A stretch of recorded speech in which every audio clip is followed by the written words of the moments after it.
இயேசுவே உம்மை ஆராதிக்கின்றோம், எம் வாழ்வை உமக்கு அளிக்கின்றோம், உம்மை அன்பு செய்கின்றோம்.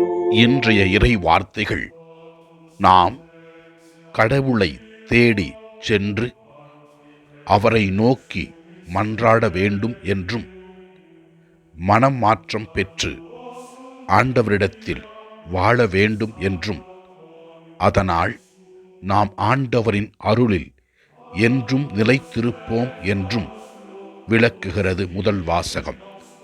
நற்செய்தி வாசகத்திலே இயேசு கிறிஸ்து தீய ஆவி பிடித்த ஒருவரை குணப்படுத்துகின்றார்.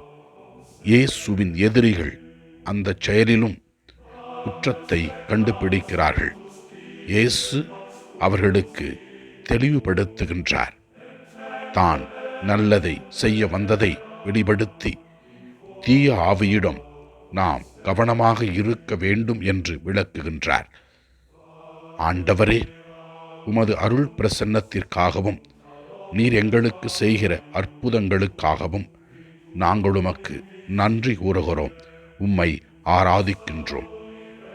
முதல் வாசகத்திலே நாம் பார்க்கிறோம், இறைவாக்கினர் யோவேல் நாம் உண்ணா நோன்பு இருக்க வேண்டும் என்றும், ஆண்டவரின் இல்லத்திற்கு நாம் கூடி வர வேண்டும் என்றும், ஆண்டவரை நோக்கி நாம் கதறி ஜெபிக்க வேண்டும் என்றும், அழிவை ஆண்டவர் கொடுக்க தயாராக இருக்கிறார், அந்த அழிவிலிருந்து நம்மை காப்பாற்றிக் கொள்ள வேண்டும் என்றும் அழைப்பு விடுக்கின்றார்.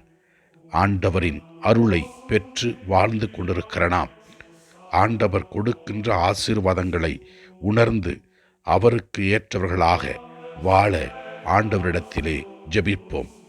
நற்செய்தி வாசகத்திலே ஆண்டவர் இயேசு கிறிஸ்து தீய ஆவி பிடித்த ஒருவரை குணப்படுத்துகின்றார். பேய் பிடித்தவனை குணப்படுத்திய இயேசுவை பார்த்து, பேய்களின் தலைவனை கொண்டே பேய்களை ஓட்டுகிறார் என்று குற்றம் சாட்டினார்கள். இயேசு அவர்களுக்கு நல்ல ஒரு பாடத்தை கற்பித்தார். எவ்வாறு பேய் பிடித்த நபரை குணப்படுத்தி ஆண்டவரின் ஆசீர்வாதத்தை பெற்றுக் கொடுத்த அந்த இயேசு இறை அருளால் பேய்களை ஓட்டுகிறேன் என்றும், அதனால் இறை ஆட்சி இந்த உலகத்தில் வந்துவிட்டது என்றும் கூறுகின்றார். மேலும் மக்களை இயேசு கவனமாக இருக்க அழைக்கின்றார்.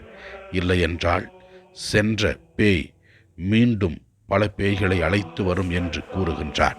எனவே ஆண்டவரின் அருள் பிரசன்னத்தில் இருக்கிற நாம் ஜெபிப்போம். எல்லாம் வல்ல இறைவன் தந்தை, மகன், தூய ஆவியார் நம் ஒவ்வொருவரையும் ஆசிர்வதிப்பாராக. இயேசுவுக்கு புகழ். மரியே வாழ்க. ஆமன்.